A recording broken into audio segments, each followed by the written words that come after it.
नमस्कार मित्रों, स्वागत है आपका स्टडी आईक्यू में। आज हम लोग एक बहुत ही जरूरी चर्चा करने वाले हैं। हम लोग बात करने वाले हैं इंडो पैसिफिक बिजनेस समिट के बारे में। ये इंडो पैसिफिक बिजनेस समिट ऐसी पहली समिट थी जो हाल ही में जुलाई 6 से जुलाई 8 तक ऑर्गेनाइज की गई थी। 3 दिनों का ये प्रोग्राम था, हाल ही में कंक्लूड भी हुआ है।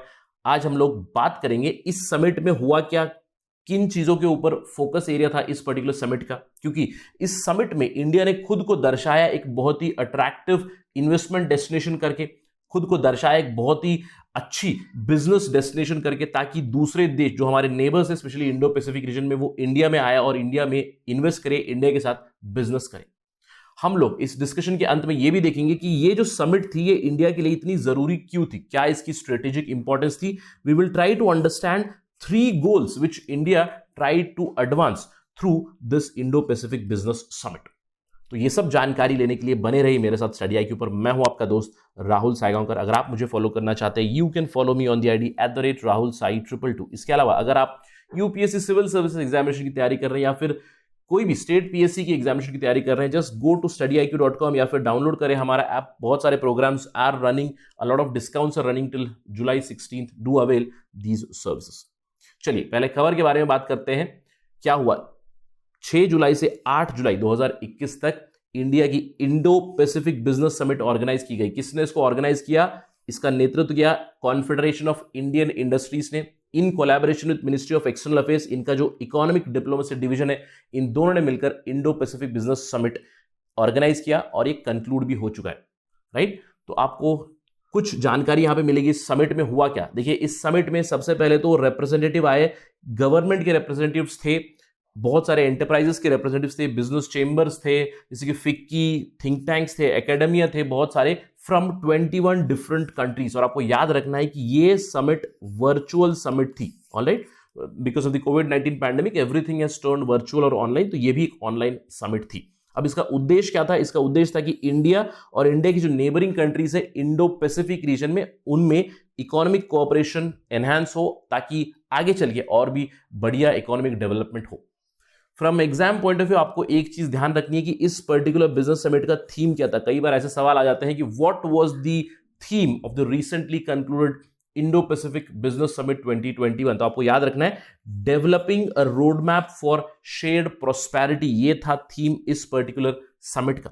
अब इस समिट में हुआ क्या, देखिए इस समिट में हाईलाइट किया गया, इंडिया की तरफ से उन्होंने हाईलाइट किया कि हमें फ्री, ओपन, इंक्लूसिव और रूल्स बेस्ड इंडो पैसिफिक चाहिए for facilitating trade and connectivity in the region. यानी कि फोकस था ट्रेड और कनेक्टिविटी के ऊपर। इनफैक्ट ये बहुत ही अच्छा प्लेटफॉर्म था जहां पे रिप्रेजेंटेटिव्स आए दूसरे देशों के, काफी सारे सेमिनार्स ऑर्गेनाइज किए गए थे, स्टार्टअप्स के ऊपर फोकस था।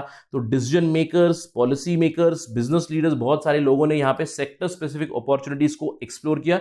एक वर्चुअल एग्जीबिशन भी चला। चलिए मैं आपको लेकर चलता हूं इसकी वेबसाइट पर डायरेक्टली, ताकि इनके प्रोग्राम में क्या क्या हुआ हम लोग देखते हैं। आप यहां पे देख सकते हो, जहां पे मेरा कर्सर मूव रहा है उस पर फोकस कीजिएगा। इंडो पैसिफिक बिजनेस समिट की ये वेबसाइट है, जहां पे आप देख सकते हो प्रोग्राम आउटलाइन में 3 दिनों का प्रोग्राम। डे 1 में फोकस था on enhancing cross border linkages and trade infrastructure, finance institutions Indo Pacific region में किस तरह डेवलप की जा सकते हैं, कनेक्टिविटी और लॉजिस्टिक्स के ऊपर फोकस था। इसके अलावा डे 2 पे आप देख सकते हो इंडस्ट्री 4.0 के ऊपर फोकस था, हेल्थ केयर, कोविड-19 पैंडेमिक से रिलेटेड डिस्कशन भी हुई, सस्टेनेबल फ्यूचर के ऊपर बात की गई। यानी कि डे 2 और डे 3 पे आप देख सकते हो the focus was more on sustainability, sustainable agriculture, clean energy, tourism, और अंत में इंडो पैसिफिक रीजन में हम लोग डिजास्टर्स कैसे मिटिगेट करेंगे, इसके ऊपर भी चर्चा हुई। तो बहुत सारे सेशन हुए, बहुत सारे आइडियाज एक्सचेंज हुए, दूसरे कंट्रीज के भी कीनोट स्पीकर्स थे, इंडिया की तरफ से भी बहुत सारे स्पीकर्स थे, एक्सपर्ट्स थे। तो it is a very good interactive platform for India as well as other countries. अब यहां से कुछ बहुत ही इंपॉर्टेंट इंफॉर्मेशन हमें मिली। सबसे इंपॉर्टेंट आइडिया यहां पे दी यूनियन मिनिस्टर जो कॉमर्स एंड इंडस्ट्री के हैं, पीयूष गोयल, उन्होंने एक कीनोट एड्रेस दिया और जहां पे उन्होंने हाईलाइट किया कि क्यों इंडिया इंडो पैसिफिक रीजन पे इतना हाईलाइट कर रहा है। इनफैक्ट उन्होंने दर्शाया इंडिया एक बहुत ही अट्रैक्टिव डेस्टिनेशन है, इंडिया एक बहुत ही अच्छी बिजनेस करने के लिए प्लेस है, और neighbouring countries should invest in India, they are very much welcome. तो उन्होंने क्या हाईलाइट किया, उन्होंने हाईलाइट की कुछ इंडिया की स्पेसिफिक डेवलपमेंट, जैसे उन्होंने इंडिया की प्रोडक्शन लिंक्ड स्कीम को बताया। उन्होंने कहा कि भारत की जो केंद्र सरकार है उन्होंने प्रोडक्शन लिंक्ड स्कीम्स अनाउंस की है, $26 billion worth announcement have been made, यानी कि दूसरे कंपनीज जब यहाँ पे आएंगी, अगर प्रोडक्शन कुछ करना चाहती है इंडिया में, then schemes are there, attractive schemes, attractive benefits are there for other companies. इसके अलावा उन्होंने ये भी कहा कि India is continuously improving on ease of doing business. India has broken through into double digit. In fact अगर हम लोग बात करें ईज ऑफ डूइंग बिजनेस 2020 की, उसमें इंडिया का रैंक है 63 out of 190 countries, a jump of 14 spots. और उन्होंने कहा है कि आगे चल के India is going to further improve and it is going to break through in top 50 destinations for ease of doing business. इसके अलावा कोविड-19 पैंडेमिक के चलते हुए भी उन्होंने दर्शाया कि Indian economy is decently going on. उन्होंने कहा कि इंडिया की एक्सपोर्ट इस साल यानी कि 2020-2021 फाइनेंशियल ईयर में 95 बिलियन वर्थ थी। साथ ही साथ एफडीआई यानी कि फॉरेन डायरेक्ट इन्वेस्टमेंट जो बाहर से आई है, it was a sort of a record during the covid pandemic. उन्होंने कहा कि हमारे पास एफडीआई वर्थ $82 बिलियन। आप यहां पे देख सकते हो report, ministry of commerce and industry PIB की रिपोर्ट है। India attracted highest ever total FDI inflow of $81.72 billion in the last financial year, which was almost 10% higher than the previous fiscal. इसका मतलब क्या है? पैंडेमिक चल रहा है, economic issues चल रही है, उसके बावजूद India is a very very attractive destination. तो इसके चलते उन्होंने वेलकम किया दूसरे कंट्रीज को इंडिया में इन्वेस्ट करने के लिए। उसके साथ ही साथ उन्होंने ये भी कहा कि India is committed towards developing Indo Pacific. उन्होंने कहा कि India has been continuously putting its focus on Indo Pacific region. 2015 में सागर इनिशिएटिव ने अनाउंस किया था मोदी सरकार ने, security and growth for all in the region, जहां पे इंडिया ने कहा था कि इंडो पैसिफिक रीजन में, इंडियन ओशन रीजन में स्पेसिफिकली हम नेट सिक्योरिटी प्रोवाइडर बनेंगे। इसके अलावा 2019 में इंडिया ने इंडो पैसिफिक ओशंस इनिशिएटिव शुरू किया और उसी साल इंडिया ने अपनी मिनिस्ट्री ऑफ एक्सटर्नल अफेयर्स में एक स्पेशल विंग बनाई, इंडो पैसिफिक विंग, ताकि फोकस हमारा रहे इस पर्टिकुलर रीजन पे। और आपने हाल ही में सुना होगा 2021 में अप्रैल 2021 में अनाउंस हुआ है सप्लाई चेन रेजिलियंस इनिशिएटिव। अब यहां पे आप देख सकते हो to counter basically the disruption because of the Chinese supply chains. China की सप्लाई चेन काफी ज्यादा स्ट्रांग है और यहां पे एक बदलाव लाने के लिए supply chain resilience initiative announce किया गया है, जिसमें इंडिया तो इन्वॉल्व है ही है।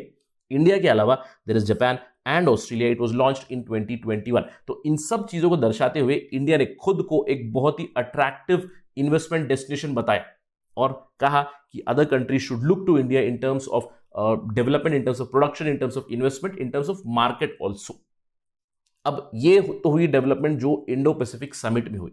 अब इसके ऊपर अगर हम लोग देखें इंडिया इतना ज्यादा फोकस क्यों कर रहा था, हम लोगों ने हाल ही में बात की थी चाइना के बारे में, राइट, और चाइना की इकोनॉमिक डेवलपमेंट के बारे में, किस तरह कोविड-19 पैंडेमिक के बाद China is challenging US hegemony. तो यहां पे हम लोगों ने बात की थी इंडिया का answer is Indo Pacific business summit.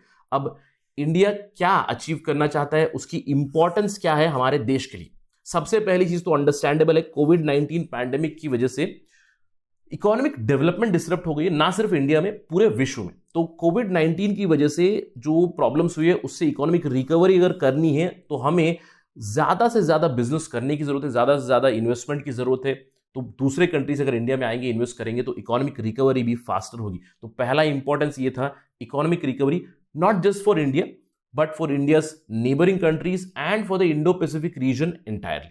इसके अलावा दूसरी इंपॉर्टेंट चीज ये थी कि India Indo Pacific business summit के थ्रू इंडो पैसिफिक की जो आइडिया है, जो पैराडाइम डेवलप हुआ है, स्पेशली ट्रंप जब यूएस के प्रेसिडेंट थे तब से उन्होंने इंडो पैसिफिक को काफी पुश किया है। तो यहां पे India is taking the idea forward and it is promoting the idea of Indo Pacific. पहले आपको याद होगा पैराडाइम था एशिया पैसिफिक का, लेकिन अभी जो नया बज वर्ड है, नया बज टर्म है इंडो पैसिफिक। यहां पे आप देख सकते हो ऑलरेडी एक क्वाड सिक्योरिटी आर्किटेक्चर डेवलप हुआ है इंडिया, यूएसए, जापान, ऑस्ट्रेलिया का। तो इस पर्टिकुलर रीजन को, इस पर्टिकुलर जोन को प्रमोट कर रहे हैं to certain extent as a counter to Chinese aggressiveness. जो साउथ चाइना सी में चाइना ने अग्रेसिवनेस दिखाई है, उसके रिएक्शन में मैं कह सकता हूं कि इंडो पैसिफिक का पैराडाइम जरूर डेवलप हुआ है। और तीसरी इंपॉर्टेंट चीज ये है कि इंडिया ने आरसेप में ज्वाइन करने से मना कर दिया था। आपको याद होगा RCEP, regional comprehensive economic partnership जो है, यहां पे चाइना भी इन्वॉल्व है, जापान भी इन्वॉल्व है, लेकिन इंडिया ने फाइनल मोमेंट पे उन्होंने कहा कि आरसेप हम ज्वाइन नहीं करेंगे, आरसेप से इंडियन इकोनॉमी को और भी ज्यादा खतरा हो सकता है। तो ये जो इंडो पैसिफिक बिजनेस समिट है, it can become some sort of an alternative to RCEP, क्योंकि अगर आप देखें इंडो पैसिफिक के देश बहुत से देश आरसेप के भी भाग हैं, तो अभी अगर वहां से इन्वेस्टमेंट इंडिया में आएगी तो यहां पे it can become a possible alternative to RCEP for sure. अब ये सब होगा या नहीं होगा तो आने वाले समय में पता चलेगा, but nonetheless Indo Pacific business summit was a very good step from the Indian government, from the Ministry of External Affairs and by the Confederation of Indian Industries. आशा करते हैं कि इससे इवेंचुअली फ्रूट्स आए, इससे इवेंचुअली इन्वेस्टमेंट आए, ताकि economic recovery हो and Indian economy comes back on track. With that let me and my discussion. Thank you for watching. जय हिंद।